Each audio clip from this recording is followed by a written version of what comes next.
এবার ফটো ইলেকট্রিসিটির ঘটনাটাকে আমরা ব্যাখ্যা করার দিকে এগোব। তা ফটো ইলেকট্রিসিটির মূল কথা হলো যে মেটাল সারফেসের ওপর যদি উপযুক্ত তরঙ্গদৈর্ঘ্যের আলোকরশ্মি এসে পড়ে তাহলে ওই মেটাল সারফেস থেকে ইলেকট্রন নিঃসৃত হয়। তাহলে এর আগে বলা হয়ে গেছে যে ফটো ইলেকট্রিসিটির ঘটনায় আলোকের তরঙ্গতত্ত্ব, আলোককে যদি তরঙ্গ আকারে ধরে নেওয়া যায় তাহলে ফটো ইলেকট্রিসিটির ঘটনাটা ব্যাখ্যা করা যাবে না। অর্থাৎ ফটো ইলেকট্রিসিটির ঘটনায় আলোকের তরঙ্গতত্ত্ব ব্যর্থ। সেই কারণে এইটাকে এক্সপ্লেন করার জন্য কোয়ান্টাম থিওরিকে প্রয়োগ করা হয়। আইনস্টাইন প্রথমে কোয়ান্টাম তত্ত্ব প্রয়োগ করে ফটো ইলেকট্রিসিটির ঘটনাটাকে ব্যাখ্যা করেছিলেন এবং এটা করে তিনি নোবেল প্রাইজ লাভ করেছিলেন। তা এখানে তাহলে আলোকরশ্মিকে কী হিসাবে ধরা হয়? Light is not wave but it is light ray is formed by some very minute particles which are called photon. আলোকরশ্মি আলোক কোনো তরঙ্গ নয়, এটা কিছু সূক্ষ্ম সূক্ষ্ম কণার সমষ্টি। এই কণাগুলোকে বলা হয় ফোটন। তাহলে ফোটন কণা শুধু বলে দিলেই তো হবে না, তাহলে এর প্রকৃতি বলতে হবে, এর ধর্ম বা প্রপার্টি বলতে হবে। তাহলে প্রথমেই বলতে হয় the particles are neutral, the photons are of chargeless particle. Photon কণার মধ্যে কোনো তড়িদাধান নেই। 2 নম্বর, ফোটন কণার কোনো ভরও নেই, রেস্ট ম্যাস জিরো।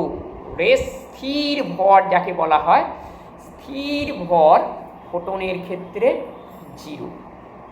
3 নম্বর, ফোটন কণাগুলো সমস্ত ফোটন কণাই শূন্যস্থানের মধ্য দিয়ে একই গতিবেগে চলাচল করে এবং সেই গতিবেগ হলো 3 × 10⁸ মিটার পার সেকেন্ড বা 3 লক্ষ kilometre per second.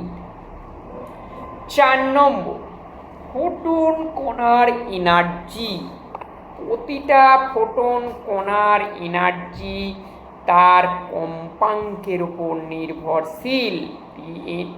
The velocities of all photon particles are same, but their energies are not same.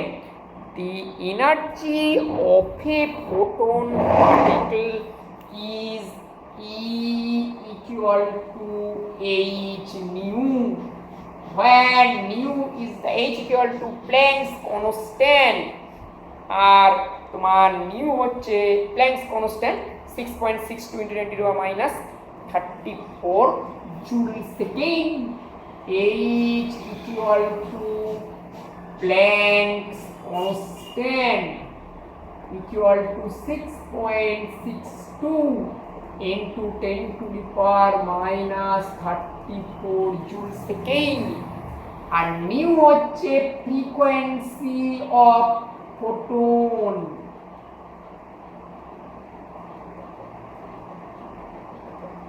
Frequency of ray, রশ্মির কম্পাঙ্ক বা ফোটনের কম্পাঙ্ক। এরপর কি ফোটন অলরেডি বলা হয়ে গেছে এটা ভরহীন, এ রেস্ট ম্যাস 0, কিন্তু according to Newtonian mechanics the momentum of photon is also 0। কিন্তু পরবর্তীকালে একটু পরেই বলা হবে, আর এই অধ্যায়েরই শেষের দিকে বলা হবে যে যে কোনো তরঙ্গের ভরবেগ আছে, তাহলে যেহেতু তোমার যে কোনো তরঙ্গের ভরবেগ আছে এবং যে কোনো কণার দুটো প্রকৃতি আছে, একটা তরঙ্গ প্রকৃতি আর একটা হচ্ছে কণা প্রকৃতি। সুতরাং ফোটনেরও তরঙ্গ প্রকৃতিও আছে, কণা প্রকৃতিও আছে। এই কারণে বলা হয় লাইট হ্যাজ ডুয়েল নেচার। এবং এর ভরবেগ, এনার্জির সঙ্গে ভরবেগের রিলেশন হচ্ছে E square by C square equal to P square plus m0 square C square. এটাই হচ্ছে ফোটনের ভরবেগের সঙ্গে এনার্জির সম্পর্ক। সুতরাং ফোটনের ভরবেগ কিন্তু 0 নয়, although the rest mass of photon is equal to 0, অর্থাৎ m0 এখানে ফোটনের ক্ষেত্রে 0। এটা হচ্ছে ভরবেগের সঙ্গে এনার্জি রিলেশনের জেনারেল রিলেশন, কিন্তু ফর ফোটন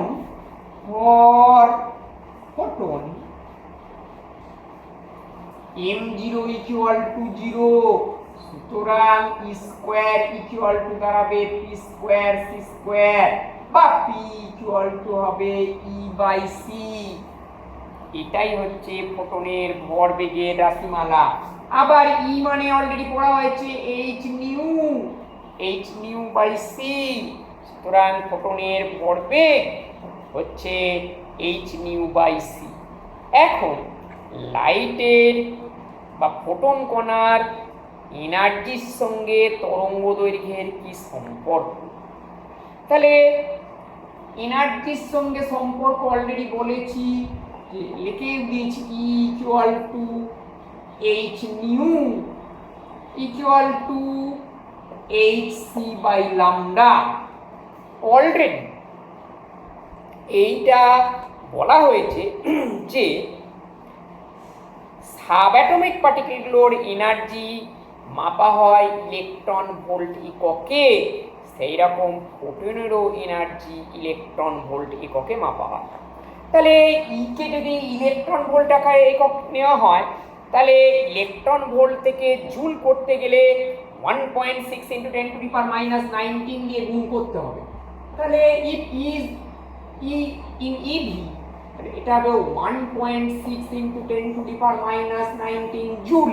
এসআই চলে এলো, এটা কিন্তু ইভিতে electron volt equal to h মানে 6.62 × 10⁻34, c মানে 3 × 10⁸ বাই ল্যামডা। সুতরাং E ইকুয়াল টু 6.62 × 3 × 10⁻34 থেকে 8 বাদ দিলে হয় তোমার 26 বাই 1.6 × 10⁻⁻19। এইগুলো এই ক্যালকুলেশনটা তোমার করলে, আচ্ছা এখানে একটা কথা লিখিনি, লামডাটা কিন্তু এখানে মিটারে, আমরা এসআই পদ্ধতিতে করছি। যদি অ্যাংস্ট্রোমে করা হয় তাহলে ইনটু লামডা হচ্ছে অ্যাংস্ট্রোমে, আমি লিখে দিলাম ব্র্যাকেটে ইন অ্যাংস্ট্রোম। তাহলে মিটারে যদি যেতে হয় 10⁻⁻10 দিয়ে তোমায় গুণ নিতে হবে। 10⁻⁻10 অ্যাংস্ট্রোম ইকুয়াল টু, ভুল বললাম, 10⁻⁻10 মিটার ইকুয়াল টু 1 অ্যাংস্ট্রোম। তাহলে এখানে অ্যাংস্ট্রোমে ধরেছি লামডাকে, তাহলে মিটারে নিয়ে যেতে গেলে 10⁻⁻10 দিয়ে গুণ করতে হবে। এইগুলো করলে যেটা আসবে E in electron volt equal to 12,400 something হয়, প্রায় 12,400 ধরা হয়। 12,400 বাই ল্যামডা ইন অ্যাংস্ট্রোম। এটাই হচ্ছে যে ফোটনের তরঙ্গ দৈর্ঘ্যের সঙ্গেতে শক্তির সম্পর্ক। আচ্ছা, এবার ফটোতড়িৎ ক্রিয়ার ঘটনাটা ব্যাখ্যা করতে হবে। এইটা আইনস্টাইন ব্যাখ্যাটা করেছিলেন, যে ব্যাখ্যার প্রথমেই তিনি বলে দিয়েছিলেন যে মেটাল সারফেসের ওপর যখন লাইট রে এসে পড়ে তখন ধরে নিতে হবে যে ফোটন কণা এসে পড়ছে। ফোটন কণা স্রোত হিসাবে লাইট রে মেটাল সারফেসের উপরেতে এসে পড়ে। আর কি 2 নম্বর, ওইখানেতে ইলেকট্রন মেটাল সারফেসের উপর যে ফ্রি ইলেকট্রনগুলো আছে তার সঙ্গেতে ফোটনের সংঘর্ষ হয়।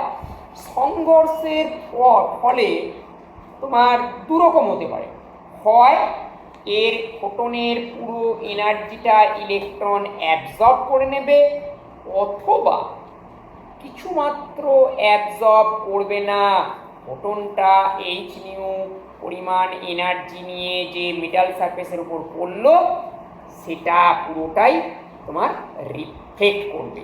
এই নয় যে part of the incident energy of the photon is absorbed by electron and the remaining part will be rejected to the photon, এইরকমটা হবে না। হয় ফোটনের সমস্ত এনার্জিটা ইলেকট্রন শোষণ করে নেবে, অথবা ফোটনটা তার যে শক্তি নিয়ে আপতিত হয়েছিল সেই শক্তির সমান শক্তি নিয়েই প্রতিফলিত হবে। এই দুটো আইনস্টাইনের অ্যাসাম্পশন। তাহলে অ্যাসাম্পশন কি না, যে মেটাল সারফেসের ওপর যখন ফোটন আলোকরশ্মি আপতিত হচ্ছে তখন ধরে নিতে হবে যে ফোটন পার্টিকেলগুলো আপতিত হয়। আর 2 নম্বর, যে ফোটন কণা ইলেকট্রনগুলো ফোটন কণা থেকে হয় তার পুরো এনার্জি এইচ নিউকে শোষণ করে নেবে, অথবা কিছুমাত্র শোষণ করবে না, ফোটন কণাটা মেটাল সারফেসের ওপর পড়ার পর এইচ নিউ পরিমাণ এনার্জি নিয়েই সে প্রতিফলিত হবে।